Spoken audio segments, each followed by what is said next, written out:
अस्सलामुअलैकुम रहमतुल्लाहि व बरकातुहू। कैसे हैं स्टूडेंट्स? उम्मीद है आप सब खैरियत से होंगे। तो हाजिर हैं एक नई वीडियो के साथ। तो जैसे कि आपको पता है कि हमारा एक टॉपिक जो चल रहा है वो गैस वाले चैप्टर के फिर हम न्यूमेरिकल्स के ऊपर क्या कर रहे थे, बात कर रहे थे। तो जिससे मैंने आपको पहले भी कहा था कि मुख्तलिफ हमारे पास क्या कहते हैं, बुक्स के अंदर जो न्यूमेरिकल की जो सीक्वेंस है, तरतीब है, वो चेंज है। कोई किसी बुक में क्वेश्चन नंबर कुछ है, किसी बुक में क्वेश्चन नंबर वो कुछ है। तो आपने क्वेश्चन नंबर जो मेरे पास बुक है वो उस हिसाब से बता रहा हूँ आपको, हो सकता है किसी बुक में वो क्वेश्चन नंबर 7 के हिसाब से हो। सही है स्टूडेंट? तो आपने उसको हिसाब से देख लेना है कि क्या क्वेश्चन क्या है, कौन सा क्वेश्चन है वो। तो शुरू करते हैं अल्लाह का नाम लेके। इस बुक के हिसाब से जो क्वेश्चन है, क्वेश्चन हमारे पास 6 है और ये बिलोंग करता है हमारे पास ग्राम्स लॉ ऑफ डिफ्यूजन से। अगर आपको याद हो, इससे पहले हमने क्वेश्चन किया था क्वेश्चन नंबर 4, जिसमें दो गैसेस के पेयर की क्या की थी, हमने रेट ऑफ डिफ्यूजन को आपस में कंपेयर किया था। अब इसी से रिलेटेड, ग्राम से रिलेटेड क्या है, हमारे पास एक और क्वेश्चन है जिसको हम क्या करने जा रहे हैं, इंशाल्लाह आज वो हल करने जा रहे हैं। तो स्टूडेंट में क्वेश्चन पढ़ता हूं, देखते हैं क्वेश्चन क्या हमारे पास। कह रहा इफ अगर 16 cm cube of hydrogen effuses in 30 second, यानी अगर हाइड्रोजन गैस जिसका वॉल्यूम कितना हो, 16 cm क्यूब हो, वो इफ्यूज होने में यानी कि फरार होने में, निकलने में कितना टाइम ले रही है? 30 सेकंड ले रही है। कौन सी गैस? Hydrogen gas. सही है। एक बर्तन से 16 cm क्यूब के बर्तन से इफ्यूज होने में कितना टाइम ले रही है? 30 सेकंड ले रही है। From a porous material. सही है। एक सुराखदार जो मटीरियल है उसके अंदर इसमें इसको रखा गया है। कह रहे what volume of sulphur dioxide. अब बताएं कि सल्फर डाइऑक्साइड का वॉल्यूम कितना होगा। जिस तरह हाइड्रोजन का वॉल्यूम कितना दिया उसने, 16 cm क्यूब। तो हमसे पूछ रहा है कि बताएं सल्फर डाइऑक्साइड गैस कितना वॉल्यूम क्या होगा, इफ्यूज करेगा। 10 करेगा, 12 करेगा, 16 करेगा, 20 करेगा, 30 करेगा, 40 करेगा, 5 करेगा। कितना वॉल्यूम चाहिए होगा सल्फर डाइऑक्साइड का, यानी वो कितना कितना वॉल्यूम इफ्यूज कर सकता है किसमें? इन द सेम टाइम, यानी 30 सेकंड में। यानी दोनों गैसेस को क्या करा जा रहा है, 30 सेकंड दिए जा रहे हैं। हाइड्रोजन 30 सेकंड में क्या कर रही है, 16 cm क्यूब के बराबर इफ्यूज कर जाती है 30 सेकंड में। और वही सेम टाइम किसको दिया गया है? सल्फर डाइऑक्साइड गैस को दिया गया है। अब आपसे पूछा जा रहा है कि बताएं सल्फर डाइऑक्साइड गैस इस 30 सेकंड में कितने वॉल्यूम के हिसाब से क्या करेगी, वो इफ्यूज करेगी, उसके कितने सेंटीमीटर क्यूब क्या होंगे, वो इफ्यूज होंगे। क्लियर है स्टूडेंट? तो देखें डेटा बनाते हैं। वो क्या वहां पर डेटा है, सबसे पहले टाइम फॉर हाइड्रोजन गैस वो कितना है, 30 सेकेंड। यही चीज time for sulphur dioxide gas 30 second. Volume of hydrogen gas कितना दिया उसने, 16 cm cube. Molar mass of hydrogen gas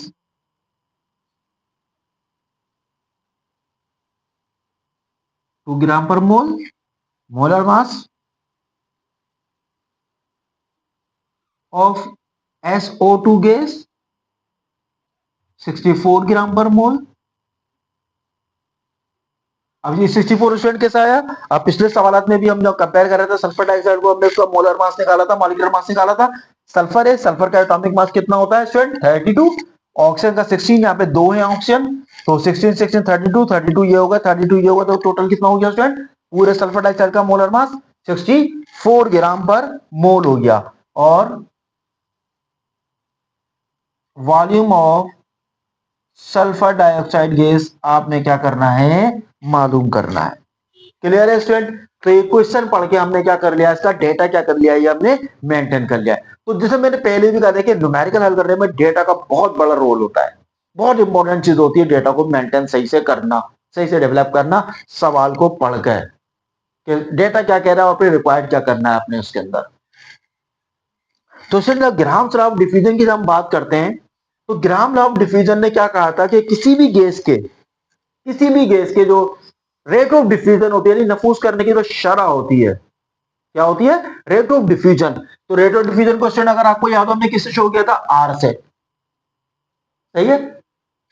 ये क्या होती है, इनवर्स रिलेशन रखती है किसके, the square root of their densities या मोलर मास, कि उन गैसों के स्क्वायर रूट के किसके मोलर मास या डेंसिटी के लिए उससे क्या रखती है, इनवर्स रिलेशन रखती है। अब उसने रेट ऑफ डिफ्यूजन निकाली किस तरह थी, तो रेट ऑफ डिफ्यूजन किस तरह निकाली थी स्टूडेंट, उसने V अपॉन टी। क्या मतलब है इस बात का, V अपॉन टी का मतलब कि हर गैस को सिमिलर के लिए एक लिहाज से कंडीशंस प्रोवाइड की। कभी उसने हर गैस को क्या करा, एक जैसे बर्तन के अंदर, कंटेनर के अंदर क्या करा, रखा, और सबको सिमिलर कंडीशन क्या कर दी, प्रोवाइड कर दी। फिर उसने चेक किया कि कौन सी गैस उस बर्तन से डिफ्यूज या इफ्यूज करने के लिए कितना टाइम ले रही है। बात समझ में आई कि क्या कहा उन्हें, रेट ऑफ डिफ्यूजन निकाली कैसे, क्या समझ, क्या बताया लोगों को कि रेट ऑफ डिफ्यूजन दरअसल है क्या, तो उसने कैसे निकाली। जिस तरह हम बात करें फिर इसके अंदर हम स्पीड की बात करते हैं, the distance cover in unit time, कि जो जिसम जितना फासला तय करता है यूनिट टाइम में वो क्या कहलाती है, उसकी स्पीड। तो यहां भी समझ लें स्पीड है उसकी, कि कौन सी गैस कितना वॉल्यूम इफ्यूज करती है टाइम, एक मखसूस टाइम के अंदर, वो उसकी क्या है, रेट ऑफ डिफ्यूजन, यानी स्पीड है उसकी इफ्यूज करने की, डिफ्यूज करने की कह लें, सेम बात है। तो आर दरअसल शो करता है किसको, V अपॉन टी को। V क्या है, ये वो वॉल्यूम है जिसमें उस गैस का वॉल्यूम दिया गया है, कह लें, या जिस बर्तन में उस गैस को क्या करा गया है, रखा गया है, और वो ये वो टाइम है जो वो गैस क्या कर रही है, टैग कर रही है उस बर्तन से इफ्यूज होने के लिए। तो जब हम बात करेंगे हाइड्रोजन की रेट ऑफ डिफ्यूजन की, तो यहाँ पे वॉल्यूम भी आएगा हाइड्रोजन का और टाइम भी आ जाएगा किसका, हाइड्रोजन का। जब हम बात करेंगे रेट ऑफ डिफ्यूजन किसकी, सल्फर डाइऑक्साइड की, तो वॉल्यूम भी आ जाएगा सल्फर डाइऑक्साइड का और टाइम भी आ जाएगा किसका, सल्फर डाइऑक्साइड गैस का। यानी किसी भी गैस की जो रेट ऑफ डिफ्यूजन है उसको जाहिर करने का तरीका क्या है, कि वॉल्यूम अपॉन टाइम होता है स्टूडेंट्स। उम्मीद है ये बात बहुत अच्छे से आपकी क्या हो गई होगी, समझ आ गई होगी। तो अब आगे सवाल को क्या करते हैं, हम हल करते हैं। तो वीडियो को पॉज करें और जल्दी से डेटा को क्या कर लें, वो कॉपी कर लें, फिर आगे सवाल को हल करते हैं।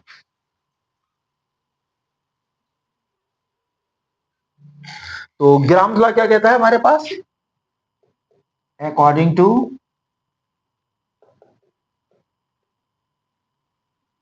Grams law, R1 upon R2 बराबर किसके होता है, M2 अपॉन M1। अब R1 यहाँ पे H2 हो गई, फर्ज कर लेते हैं, और R जो 2 है वो क्या हो गई, SO2 हो गई। तो यह मास 2 किसका हो जाएगा, हमारे पास SO2 का हो जाएगा, और यह मास किसका हो जाएगा, 1 में H2 का हो जाएगा। क्लियर है स्टूडेंट। तो एक रेट ऑफ डिफ्यूजन को H2 का कह लिया हमने, एक को किसका कह लिया हमने, SO2 का कह लिया। अब इसको भी हम इससे रिप्लेस कर सकते हैं V अपॉन टी से। तो यहाँ पे क्या हो जाएगा स्टूडेंट, RH2 का मतलब क्या हो जाएगा, VH2 divide by TH2 divide by RH2 का मतलब VH2 डिवाइड बाय TH2, और इक्वल टू क्या है हमारे पास, मास ऑफ सल्फर डाइऑक्साइड और mass of H2 gas. Clear है स्टूडेंट। अब मैंने ये क्या करा, डिवाइड की साइन क्यों लगाई, क्योंकि इस R को ये वाला R क्या कर रहा है, डिवाइड कर रहा है। तो मैंने अपॉन बनाने के बजाय क्या करा, डिवाइड की बकायदा क्या कर ली, साइन इस्तेमाल कर ली, क्योंकि इस R की जगह भी रकम चेंज हो गई, टर्म चेंज हो गई किसमें, अपॉन में, और इस R की जगह भी टर्म चेंज हो गई किसके अंदर, अपॉन के अंदर। तो अपॉन के नीचे अपॉन, अपॉन के नीचे अपॉन आ जाती है, तो उससे बचने के लिए हमने क्या करा, यहाँ पे अपॉन की साइन के बजाय हमने क्या लगा ली, यहाँ पे डिवाइड की साइन लगा ली। काम बात वही है, डिवाइड कर रहा है, डिवाइड कर रहा है। क्लियर है स्टूडेंट। अब यहाँ पे हम क्या करते हैं, इनकी वैल्यूज को पुट अप करते हैं, पुट द वैल्यूज। तो सबसे पहले volume of hydrogen, volume of hydrogen कितना है स्टूडेंट, 16। टाइम ऑफ हाइड्रोजन कितना है स्टूडेंट, 30। डिवाइड करना है किससे, वॉल्यूम ऑफ सल्फर डाइऑक्साइड, वो आपसे क्या कर रहा है, पूछ रहा है, छोड़ दिया इसको हमने। और टाइम ऑफ सल्फर डाइऑक्साइड कितना है स्टूडेंट, 30। उन्होंने कहा था दोनों गैसों को क्या दिया जा रहा है, सेम टाइम दिया जा रहा है, तो 30-30। और सल्फर डाइऑक्साइड का मोलर मास 64, और हाइड्रोजन का कितना हो गया स्टूडेंट, 2 हो गया हमारे पास। क्लियर है, ओके। अब आप देखें 16/30 ऐसी है, मैंने इस डिवाइड की साइन को मल्टीप्लाई में उल्टा साइन में क्या कर लिया, चेंज कर लिया इनवर्स साइन में, तो उसकी वैल्यू भी क्या हो जाएगी, रेसिप्रोकल हो जाएगी। तो ऊपर क्या आ जाएगा 30 और नीचे क्या आ जाएगा SO2। अब 64 को डिवाइड करना है किससे, 2 से, तो हमारे पास क्या आएगा 32। क्या आएगा स्टूडेंट, हमारे पास 32 आ जाएगा। अब ऊपर 30 नीचे 30, 30 से 30 क्या होगा हमारे पास कैंसिल, तो ऊपर क्या आ गया 16 और नीचे क्या आ गया हमारे पास SO2 और इक्वल में क्या है 32 रूट के अंदर। अब ये SO2 यहां पे क्या कर रहा है, डिवाइड कर रहा है, उधर जाएगा तो क्या करेगा, मल्टीप्लाई करेगा। तो यहां पे क्या रह जाएगा 16 इक्वल टू रूट के अंदर 32 और मल्टीप्लाई करने पहुंचा कौन, SO2। अब क्योंकि SO2 की वैल्यू मालूम करनी है, इसको अकेला करना पड़ेगा हमें। और ये VSO2 volume of sulphur dioxide चल रहा है। अब आपको वॉल्यूम ऑफ सल्फर डाइऑक्साइड मालूम करना है, तो इसकी वैल्यू मालूम करने के लिए क्या करना पड़ेगा, 32 यहाँ पे मल्टीप्लाई कर रहा है, इधर आएगा तो क्या करेगा, डिवाइड करेगा। तो हमने क्या करना है, 16 को डिवाइड करना है किससे, √32 से। हल कर लेते हैं। तो हमने क्या करना है, 16 को डिवाइड करना है किससे, √32 से। तो क्या आंसर आया हमारे पास, 16 डिवाइड बाय √32। तो आ गया आंसर हमारे पास, volume of sulphur dioxide 2.82 cm3।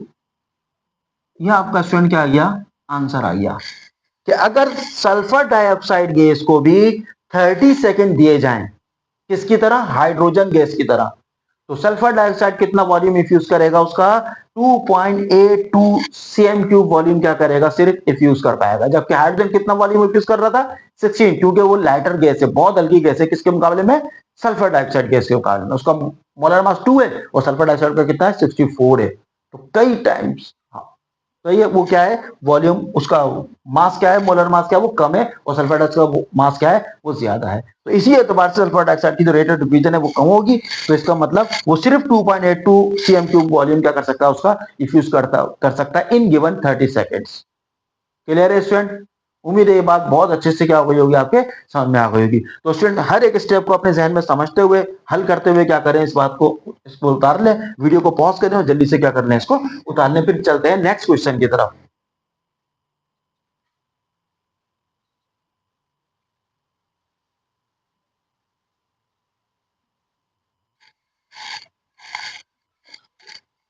तो स्टूडेंट क्वेश्चन नंबर 7 नेक्स्ट, इसके बाद वाला क्या कहता है, कहता है 40 dm cube of hydrogen gas was collected over water.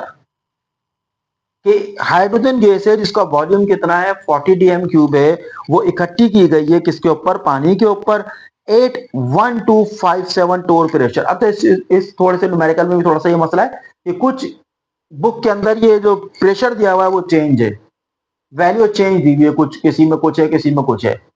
तो जो भी हो, आपके ने क्या करना, उसी नंबर से क्या कर देनी है, आपने कैलकुलेशन परफॉर्म कर देनी है। मेरे पास जो बुक है उसके अंदर क्या दिया हुआ है, 1257 टोर प्रेशर दिया हुआ है, 823 डिग्री सेंटीग्रेड, और टेम्परेचर कितना उस टाइम पे, 23 डिग्री सेंटीग्रेड है। तो इसमें एक बात को जहन में अच्छी तरह बिठा लें, ये गैस कोई सी भी हो, हाइड्रोजन दे दे, ऑक्सीजन दे दे, ए गैस, बी गैस, सी गैस, कोई सी भी गैस दे दे, और उसको कहे कि इसको पानी पर क्या करा गया है, कलेक्ट किया गया है, इकट्ठा किया गया है।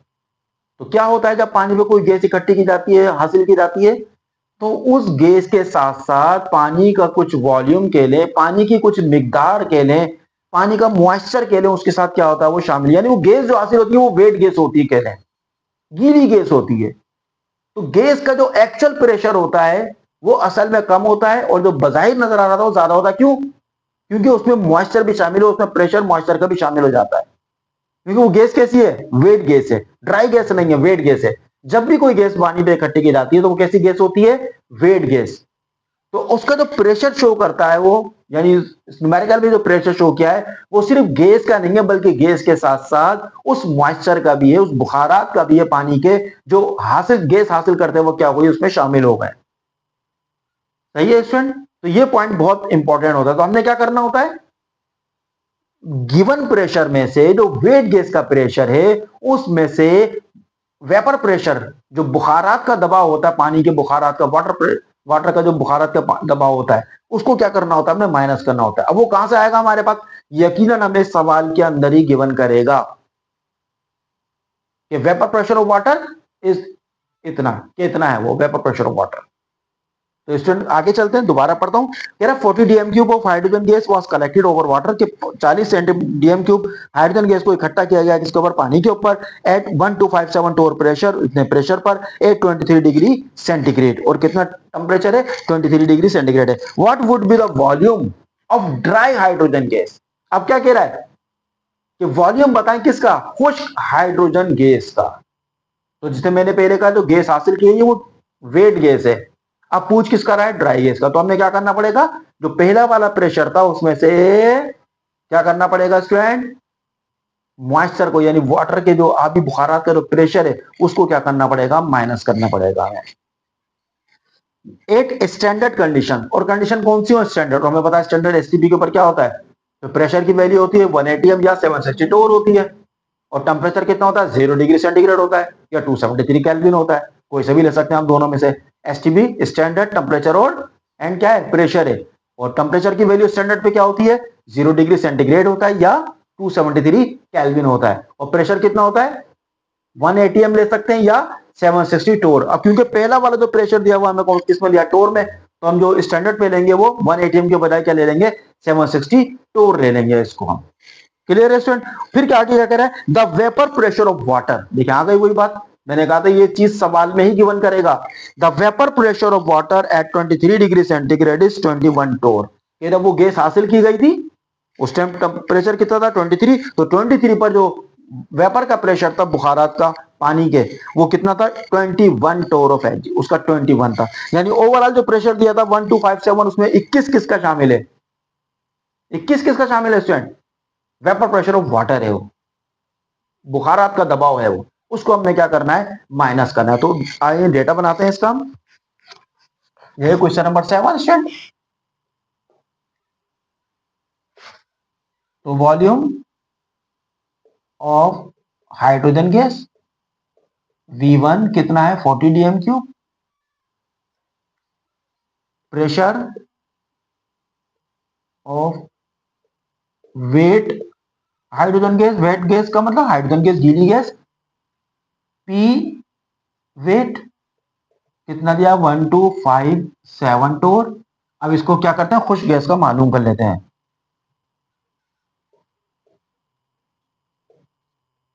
तो pressure of dry hydrogen gas, तो P बराबर किसके हो जाएगा, P wait minus pressure of किसका है, वेपर प्रेशर एक वाटर का, ऑफ वाटर। तो स्टूडेंट वैल्यू रखते हैं P1 कितना हो जाएगा हमारे पास 1257 माइनस 21, उसका वेपर प्रेशर ऑफ वाटर कितना दिया हुआ है 21, तो क्या आएगा स्टूडेंट हमारे पास आंसर, 7 में से 1 गए 6, 5 में से 2 गए 3, और ये आ गया 2। ये आ गया हमारे पास किसका, ड्राई हाइड्रोजन गैस का प्रेशर 1236 टोर। क्लियर है स्टूडेंट। इनिशियल टेम्परेचर कितना है हमारे पास,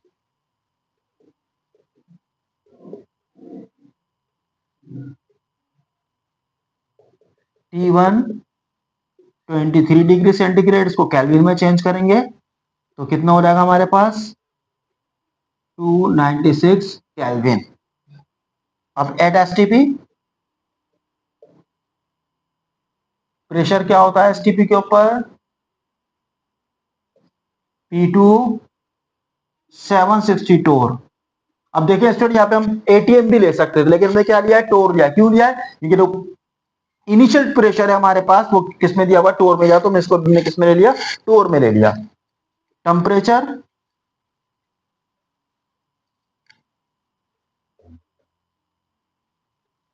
टेम्परेचर T2 273 केल्विन, ये स्टैंडर्ड पे होता है। और वॉल्यूम क्या करना है हमने मालूम करना है। क्लियर है स्टूडेंट।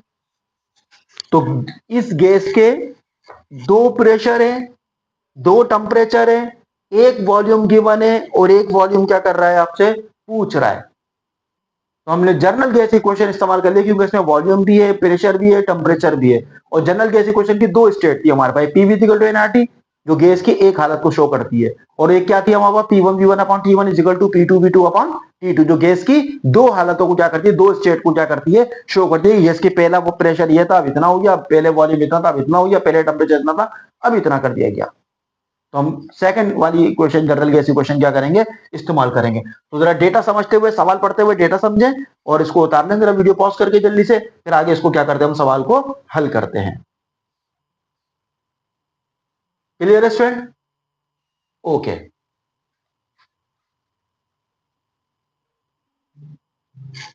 तो जनरल गैस इक्वेशन क्या कहती है? According to general gas equation, general gas equation क्या कह रही है, P1 V1 upon T1 is equal to P2 V2 upon T2। अब इनकी पुट वैल्यू कर देते हैं, पुट द वैल्यूज।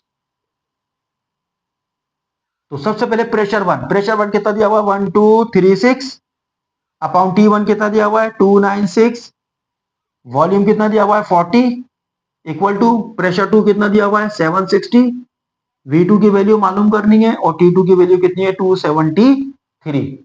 अब आपको क्योंकि V2 की वैल्यू मालूम करनी है तो V2 को क्या करना पड़ेगा स्टूडेंट, अकेला करना पड़ेगा। V2 के साथ 760 मल्टीप्लाई कर रहा है और 273 क्या कर रहा है, डिवाइड कर रहा है। तो इस 273 को उठा के मैं जब यहाँ पे इधर से इधर प्लस करूंगा तो यहाँ पे डिवाइड कर रहा है, तो जाके क्या करेगा, मल्टीप्लाई, और 760 हम मल्टीप्लाई कर रहा है इधर आएगा तो क्या करेगा, डिवाइड। तो यहाँ पे पहले से क्या मौजूद है, 1236 मल्टीप्लाई बाय 40 और मल्टीप्लाई करने आ गया 273, और नीचे कौन मौजूद था 296 और उससे मल्टीप्लाई करने कौन आ गया 760, और वहां पे क्या रह गया अकेला V2। तो स्टूडेंट अब हमने क्या करना है, जितनी रकमें टर्म्स नंबर्स के लिए वैल्यूज के लिए ऊपर है उन सबको मल्टीप्लाई करेंगे, नीचे वाली नंबरों को अलग मल्टीप्लाई करेंगे। तो सबसे पहले मल्टीप्लाई करने जा रहा है 1236 मल्टीप्लाई बाय 40 मल्टीप्लाई बाय 273, तो कितना आंसर आ रहा है,